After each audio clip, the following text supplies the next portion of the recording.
Okay, तो last lecture तक जैसे आपको बच्चों पता होगा हमने रोटेशनल मोशन का जस्ट इंट्रोडक्शन करवाया था। तो आज के लेक्चर में हम उसी के आगे का बीट स्टार्ट करने वाले हैं रोटेशनल मोशन का। लास्ट लेक्चर मैंने आपको बताया था analogy between linear motion and rotational motion. तो एक बार फिर से वो देखते हैं लीनियर मोशन और रोटेशनल मोशन। इसके बीच का एनालॉजी हमें देखना है। एनालॉजी मतलब क्या सिमिलरिटी रहेगा, क्या इन दोनों में मतलब डिफरेंस मतलब सिमिलरिटी रहेगा, वो हमें देखना है। सबसे पहले मैंने आपको कल बताया था, कल if acceleration is not present in motion, acceleration अगर मोशन में जीरो है तो आपको पता है लीनियर मोशन में हम जो हमारा डिस्टेंस कवर्ड होता है ना वो वेलोसिटी इनटू टाइम से निकालते हैं। ओके, अगर किसी मोशन में एक्सेलरेशन जीरो रहा तो डिस्टेंस निकालने का फॉर्मूला वेलोसिटी इनटू टाइम होगा, या फिर वेलोसिटी इज इक्वल टू मतलब speed is equal to distance upon time. इस फॉर्मूले से आप स्पीड या फिर वेलोसिटी निकाल सकते हो। ये लीनियर मोशन के कैलकुलेशन में रहेगा। लेकिन वही अगर हम एंगुलर मोशन देखते हैं और अल्फा का वैल्यू अगर जीरो है तो फिर आप एंगुलर डिस्प्लेसमेंट थीटा का value angular velocity omega into T से निकाल सकते हो। ओके, ये सिमिलरिटी रहेगा हमारे रोटेशनल मोशन और लीनियर मोशन में। अगर दूसरी कंडीशन है अब if acceleration is uniform, uniform मतलब इसका जो वैल्यू है वो कम भी नहीं हो रहा है ज्यादा भी नहीं हो रहा है, एक यूनिफॉर्म वैल्यू है एक्सेलरेशन का। ओके, तो एक्सेलरेशन का वैल्यू यूनिफॉर्म रहा तो हमारे लीनियर मोशन में आपको पता है हम तीन काइनेमेटिकल इक्वेशन यूज करते हैं। v is equal to U plus A T, s is equal to U T plus half A T square, and next आएगा v square is equal to U square plus 2as like that. और एक आता है distance covered in n second का, तो ये जो formula है ये u plus A by two in bracket 2n minus 1 होगा। ओके, लाइक दैट ऐसा ही कुछ होता है हमारे रोटेशनल मोशन में।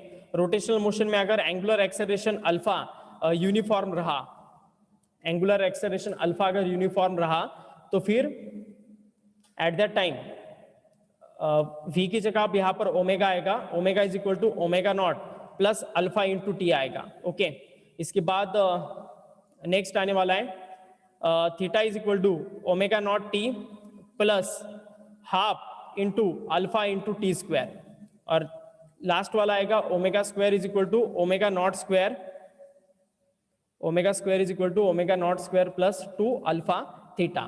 ओके, और जैसे ये distance covered in n second था वैसे ही angular displacement covered in n second अगर निकालना है तो उसके लिए फॉर्मूला रहेगा omega not plus alpha by 2 in bracket 2n minus 1। Okay, और भी इसमें एक एडिशनल फॉर्मूला होता है जो हमारे लीनियर मोशन में नहीं होता है और वो मैं यहाँ पर लिखता हूँ। ओके, और वो फॉर्मूला है नंबर ऑफ रिवॉल्यूशन का। बहुत इंपॉर्टेंट फॉर्मूला ये, number of revolution is equal to angular displacement theta divided by 2 pi. आपको पता है एक पूरा सर्कल मतलब कितना पाए, 2 पाई होता है, समझ में आ रहा है। हाफ सर्कल मतलब पाई और पूरा सर्कल मतलब 2 पाई होता है। तो जब एक कोई ऑब्जेक्ट अगर ए से स्टार्ट होता है, ये ए पॉइंट है और ए पर ही वापस आता है ना, तो वो कितना एंगुलर डिस्प्लेसमेंट कवर करता है, 2 पाई का। तो कितने रिवॉल्यूशन कंप्लीट करेगा कोई भी ऑब्जेक्ट ये निकालना हो तो कैसा फॉर्मूला हम यूज कर सकते हैं, theta by 2 pi. Okay, theta मतलब एंगुलर डिस्प्लेसमेंट और उसे अगर हम 2 पाई से डिवाइड करेंगे तो फिर हमें ये फॉर्मूला यूज करना पड़ेगा। नंबर ऑफ रिवॉल्यूशन जब कभी भी निकालना है तो तब ये फॉर्मूला आपको याद रखना है। ओके, ये सेकंड केस है हमारे मोशन का। और थर्ड केस है, एक तो एक्सेलरेशन जीरो होता है, एक तो एक्सेलरेशन यूनिफॉर्म होता है और एक तो एक्सेलरेशन नॉन यूनिफॉर्म होता है। तो अभी एक्सेलरेशन ए यहाँ पर नॉन यूनिफॉर्म है। ओके, मतलब वक्त के साथ वो चेंज होने वाला है। ओके, तो उस कंडीशन में आपको पता है डिस्टेंस कवर्ड एस का वैल्यू हम डिस्टेंस नहीं वेलोसिटी का वैल्यू हम डेरिवेटिव से निकालते हैं। आपको पता होगा जब कभी भी डिस्प्लेसमेंट चेंज होता है तो वेलोसिटी जनरेट होता है, वेलोसिटी चेंज हुआ तो एक्सेलरेशन जनरेट होता है। तो फिर एट दैट टाइम हम जो कैलकुलेशन है वो हम कैलकुलस पार्ट से करते हैं। जब कभी भी कोई भी वैल्यू वक्त के साथ या फिर किसी और चीज के साथ चेंज होता है तो उसकी कैलकुलेशन करते वक्त हम डेरिवेटिव और इंटीग्रेशन के अप्रोच से उसके सॉल्यूशंस को निकालते हैं। तो एक्सेलरेशन अगर हमारे मोशन में यूनिफॉर्म नहीं है तो फिर एट दैट टाइम हमें कौन सा फॉर्मूला यूज करने हैं, वेलोसिटी निकालना है तो ds by D T. Okay, और एक्सेलरेशन a निकालना है तो dv by D T. Okay, ऐसे फॉर्मूलेज हम यूज करेंगे। और यहाँ पर भी वैसे ही होगा, सिमिलर टू दिस। अगर हमारा एंगुलर एक्सेलरेशन अल्फा अगर नॉन यूनिफॉर्म है, एंगुलर एक्सेलरेशन अल्फा अगर नॉन यूनिफॉर्म है, तो फिर angular velocity omega D theta by D T आएगा। ओके, और angular acceleration alpha D omega by D T आने वाला है। ठीक है, ये हमने सर्कुलर मोशन में भी किया था, इसके ऊपर कुछ क्वेश्चन सॉल्व किए थे जरूर। ओके, तो ये पूरा एनालॉजी रहेगा हमारे लीनियर मोशन और रोटेशनल मोशन का। कुछ दिक्कत बच्चों अब इसमें? This concept is clear to all of you. Last lecture भी इसका आधा पार्ट मैंने बताया था, ये रिमेनिंग आधा पार्ट है। ओके, लास्ट लेक्चर जहां से हमारा खत्म हुआ था वहीं से हमने ये सेकंड लेक्चर अब स्टार्ट किया है। आई होप यू अंडरस्टैंड दिस। कुछ दिक्कत बच्चों अब यहां तक? तो अब इसी पार्ट पर, इसे कहा जाता है काइनेमैटिक्स ऑफ रोटेशनल मोशन, और इसी पार्ट पर हमें कुछ क्वेश्चन आंसर लेना है। लेकिन before going to question answer, एक बीट है, एक कंसेप्ट है जो आपको लिखकर लेना है, बहुत इंपॉर्टेंट है, और वो कंसेप्ट है इन अ रिजिड बॉडी। कल ही मैंने आपको बताया था रिजिड बॉडी के बारे में। In a rigid body angular velocity of any point with respect to any other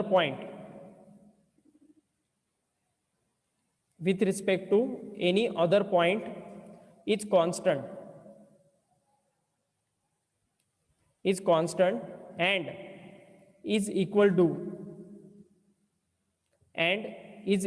the angular velocity of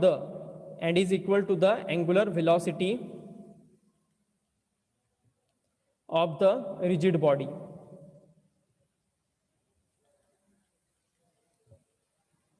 of the rigid body. Okay, तो ये कंसेप्ट पार्ट याद रखना। मतलब क्या कहना है उनका, सपोज एक रिजिड बॉडी है ऐसा, ओके, और ये बॉडी एंगुलर मतलब रोटेशनल मोशन कर रहा है, और इस पूरे बॉडी का रोटेशनल मोशन कितना है, मतलब इस पूरे बॉडी का एंगुलर वेलोसिटी कितना है, ओमेगा है। सपोज ओमेगा एंगुलर स्पीड से ये पूरा बॉडी यहाँ पर रोटेशनल मोशन कर रहा है, तो इसके ऊपर जितने भी पॉइंट्स होते हैं ना, उतने के उतने पॉइंट्स सभी का जो एंगुलर वेलोसिटी है ना वो सिमिलर होता है। मतलब ये पार्टिकल जो रहेगा, ये इसका रेडियस कम होने से ये छोटा सर्कल कंप्लीट करेगा, ये पार्टिकल का रेडियस ज्यादा होने से ये बड़ा वाला सर्कल कंप्लीट करेगा, लेकिन इन सभी पार्टिकल का एक दूसरे के with respect to angular velocity constant होता है, ना कम होता है ना ज्यादा होता है। और सभी पार्टिकल का, ये फर्स्ट पार्टिकल है, सेकंड पार्टिकल है, तो फर्स्ट पार्टिकल का angular velocity with respect to second particle ये एक्चुअल एंगुलर स्पीड के साथ इक्वल आने वाला है। मतलब इस बॉडी का अगर एंगुलर स्पीड ओमेगा है, तो इस फर्स्ट पार्टिकल का सेकंड पार्टिकल के विथ रिस्पेक्ट टू, और सेकंड पार्टिकल का फर्स्ट पार्टिकल के विथ रिस्पेक्ट टू, दोनों का एक दूसरे के विथ रिस्पेक्ट टू जो एंगुलर स्पीड रहेगा ना, वो कांस्टेंट रहेगा, और वो पूरे बॉडी के एंगुलर वेलोसिटी के साथ इक्वल आएगा। ओके, मतलब इन दोनों का भी एंगुलर स्पीड ओमेगा आने वाला है। Okay, this concept is clear to all of you?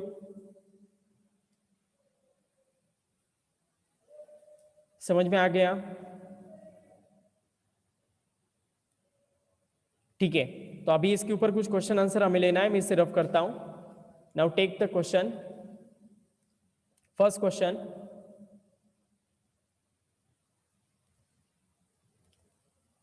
A wheel is rotating, लिखिएगा इस क्वेश्चन को, a wheel is rotating with an angular velocity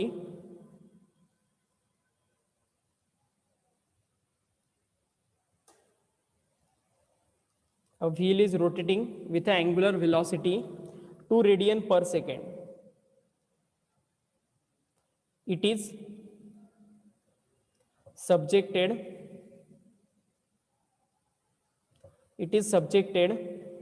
to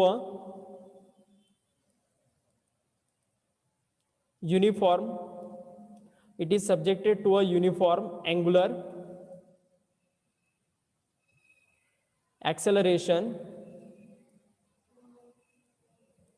It is subjected to a uniform acceleration 2 radian पर second square, 2 radian पर second square.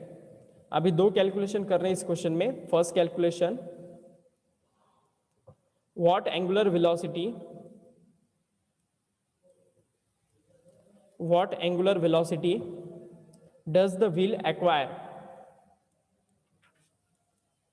does the wheel acquire after 10 second, after 10 second। और दूसरा calculation है calculation part P, how many revolutions,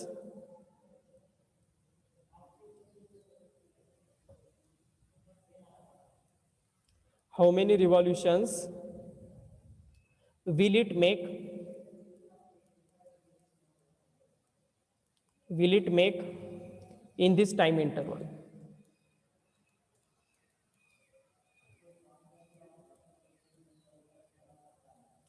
तो बताओ इसका answer क्या रहेगा। मैंने आपको सर्कुलर मोशन में ऐसे क्वेश्चन बहुत सारे लिए, आई होप आपको ये आ जाएंगे क्वेश्चन। आ सकता है ये क्वेश्चन, या मैं करूं सॉल्व।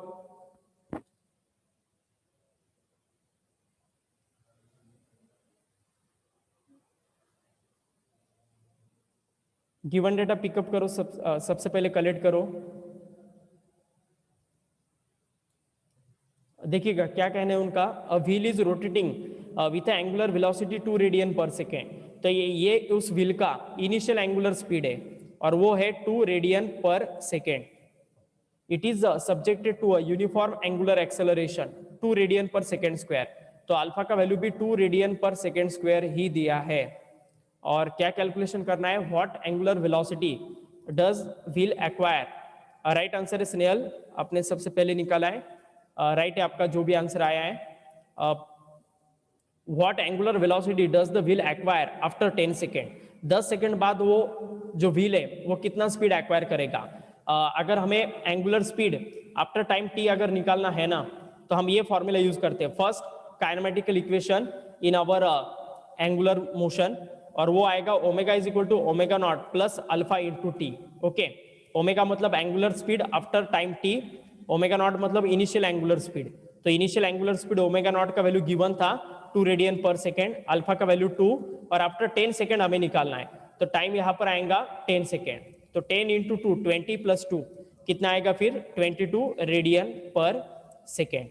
तो ये होगा पहले क्वेश्चन का answer. Is it okay. A part का आंसर यहीं पर खत्म हो गया। सभी को समझ में आ गया।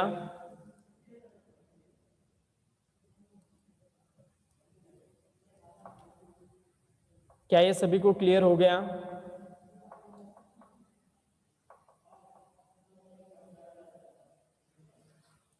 Okay, now we are proceeding towards the next calculation, how many revolution does it will make in this time interval। okay, मतलब इतने टाइम इंटरवल, इतने मतलब कितने 10 सेकंड में, 10 सेकंड में वो कितने रिवॉल्यूशन करेगा। नंबर ऑफ रिवॉल्यूशन हमें निकालना है। How many revolution means we have to find number of revolution. तो नंबर ऑफ रिवॉल्यूशन निकालने का फॉर्मूला है थीटा बाय 2 पाई। तो हमें एंगुलर डिस्प्लेसमेंट निकालना पड़ेगा। कोई भी एक काइनेमेटिकल इक्वेशन यूज करके एंगुलर डिस्प्लेसमेंट निकालो, उसे 2 पाई से डिवाइड करो, जो आएगा वो हमारा फाइनल आंसर होगा। कर सकते हो आप। एंगुलर स्पीड हम कोई भी एक फॉर्मूले से निकाल सकते हैं। ओमेगा नॉट भी पता है आपको, और टी भी पता है, टाइम भी पता है, और अल्फा का वैल्यू भी पता है। तो बेटर वे हम सेकंड काइनेमेटिकल इक्वेशन से जाते हैं। Theta is equal to omega naught T plus half into alpha into T square. सभी वैल्यूज पुट करते हैं। ओमेगा नॉट का वैल्यू 2, टी का वैल्यू 10 प्लस हाफ, अल्फा का वैल्यू 2, और टी स्क्वायर मतलब 10 का स्क्वायर। डायरेक्टली लिखता हूँ यहाँ पर 100। ओके, क्योंकि टी का वैल्यू 10 था। एंगुलर डिस्प्लेसमेंट 120 आ रहा है। राइट आंसर है 120 को फिर आपको 2 पाई से डिवाइड करना पड़ेगा। ओके, तो फिर देखिएगा ये 2 और ये 2 कैंसिल हुआ, तो 100 प्लस 20 मतलब ये आएगा 120 रेडियन। ओके, एंगुलर डिस्प्लेसमेंट हम रेडियन में मेजर करते, लेकिन एंगुलर डिस्प्लेसमेंट हमें नहीं निकालना था, हमें नंबर ऑफ रिवॉल्यूशन निकालना था। तो number of revolution is equal to क्या आएगा 120 बाय 2 पाई। तो 120 को अगर हम 2 पाई से डिवाइड करेंगे तो आंसर आएगा 60 बाय पाई। पाई का वैल्यू आपको पता है 3.14 होता है। ओके, तो वो वैल्यू पुट करेंगे हम। 3 अगर पुट करते तो 20 आता, लेकिन 3 से पाई का वैल्यू जस्ट इंक्रीज है, इस वजह से कितने रिवॉल्यूशन पूरे होते हैं ना, ये आपको लिखना पड़ता है। नंबर ऑफ रिवॉल्यूशन का जो आंसर है ये आपको इंटीजर में देना है, डेसिमल में नहीं देना है। आधा रिवॉल्यूशन या फिर 1/4 रिवॉल्यूशन ये बताने की जरूरत नहीं होती है। तो अप्रोक्सीमेटली इसका आंसर आएगा 19 revolution. Okay, number of revolution में आपको जो इंटीजर वैल्यू है ना वही ज्यादातर प्रिपेयर करना है। Is it okay? Are you getting this? इसका एक स्क्रीनशॉट ले लो, जल्दी से अच्छे से लिख लो इसे। ओके,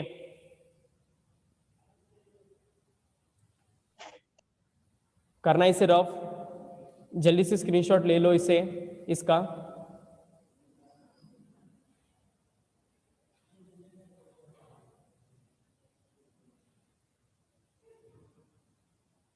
करना इसे rough.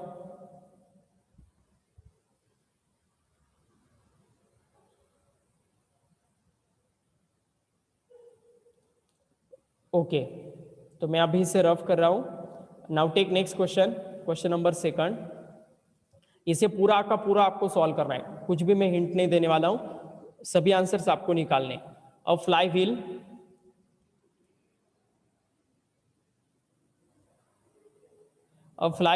rotates with a uniform angular acceleration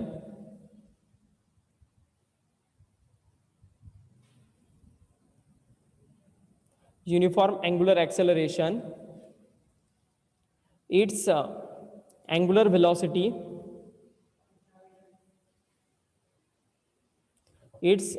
velocity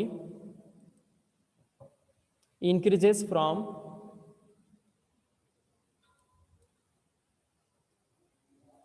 20 pi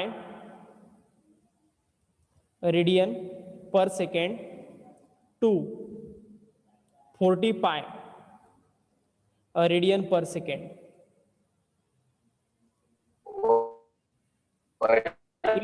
in 10 seconds.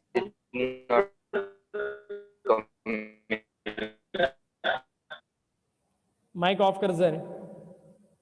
in 10 seconds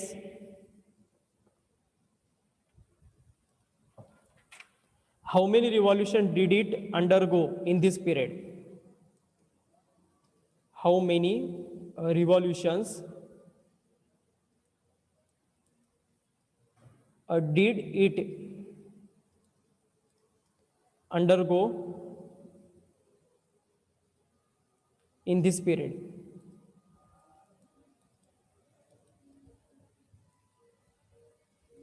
तो निकालो अब answer. How many revolution, number of revolution निकालना है। अभी मैंने 2 मिनट पहले इसका फॉर्मूला बताया था कि नंबर ऑफ रिवॉल्यूशन कैसे निकाले जाते हैं। Just use it and find the answer. कौन सा काइनेमेटिकल इक्वेशन यूज करना है वो देखो। A flywheel rotates with a uniform angular acceleration, its angular velocity increases from 20 pi radian पर सेकेंड टू 40 पाई रेडियन पर सेकेंड इन 10 सेकेंड्स। मतलब आपको यहाँ पर इनिशियल एंगुलर स्पीड भी पता है और फाइनल एंगुलर स्पीड भी पता है, और कितने टाइम में ये चेंज ऑकर हो रहा है ये भी आपको पता है।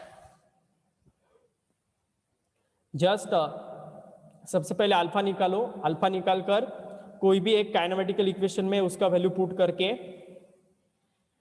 फिर आप थीटा का वैल्यू निकालो और थीटा के वैल्यू को 2 पाई से डिवाइड करो, तो फिर आपको फाइनल आंसर मिल जाएगा। फाइंड द फाइनल आंसर, जल्दी से बताओ क्या आएगा आंसर। कौन निकालेगा सबसे पहले आंसर, देखते हैं हम। ट्राई करो, जितना आप ट्राई करोगे उतना आप सीखोगे।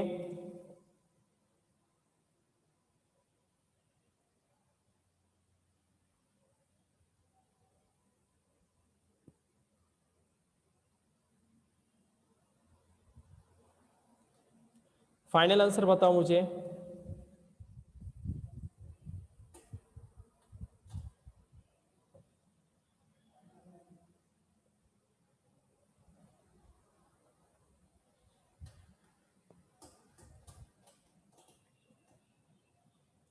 एंगुलर वेलोसिटी दिखेगा, पहला 20 पाए और दूसरा 40 पाए, इनको सिंबल से इंडिकेट कीजिएगा, ठीक है। सबसे पहले आंसर आ गया एक स्टूडेंट का, राइट आंसर है अनिकेत ने सबसे पहले आंसर दिया है, राइट आंसर है। what the given in this question here, a flywheel rotates with a uniform angular acceleration, its angular velocity increases from 20 pi radian per second to 40 pi radian per second। तो 20 pi radian per second ये initial angular velocity हुआ, तो इसे omega naught से indicate करते हैं 20 pi radian पर second. Omega को हम किससे इंडिकेट करने वाले हैं, 40 पाई रेडियन पर सेकेंड। ओमेगा मतलब final angular speed, omega not मतलब इनिशियल एंगुलर स्पीड, और कितने समय में चेंज ऑकर हुआ है, 10 सेकंड में। तो सबसे पहले अल्फा निकालते हैं हम, omega minus omega naught divided by T. Okay, तो ओमेगा का वैल्यू 40 पाए,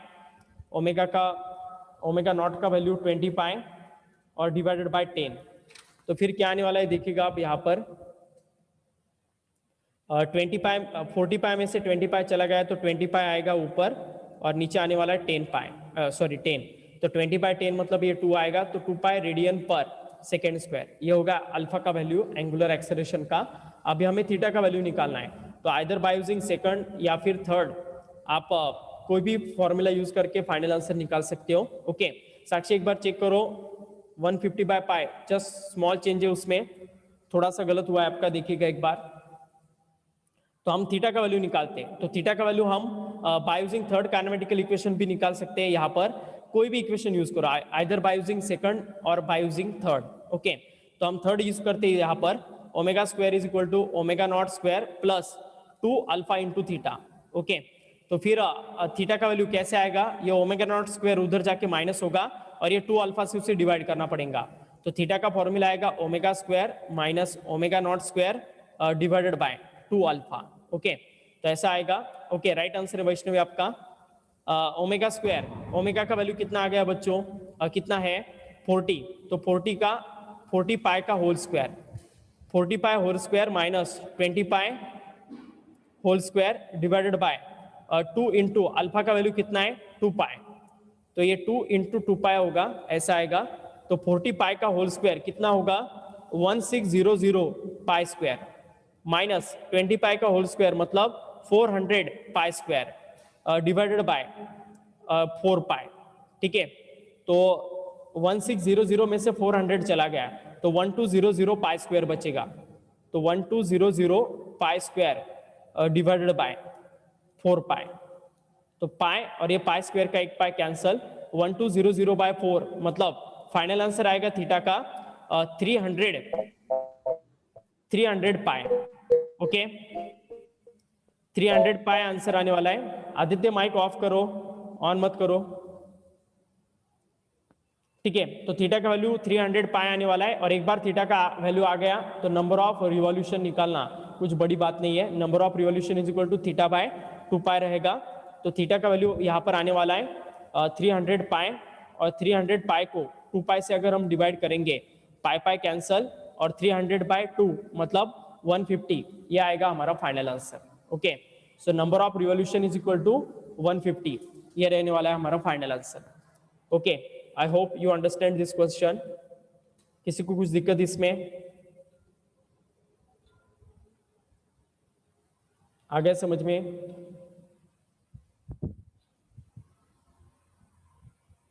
करना इसे रफ, जिनका रह गया वो स्क्रीनशॉट ले लो जल्दी से।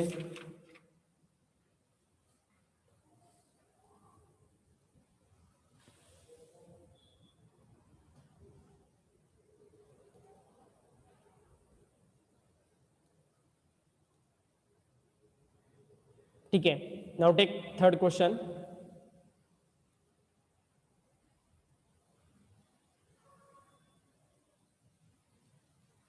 थर्ड क्वेश्चन दिया है उन्होंने, देखिएगा। If the position vector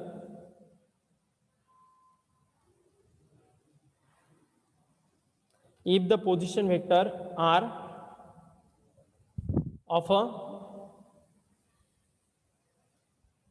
of a point is,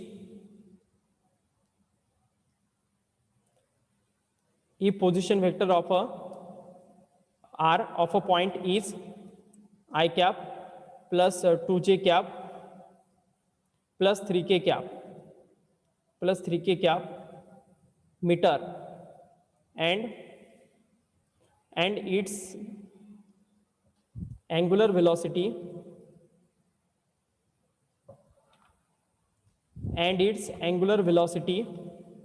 omega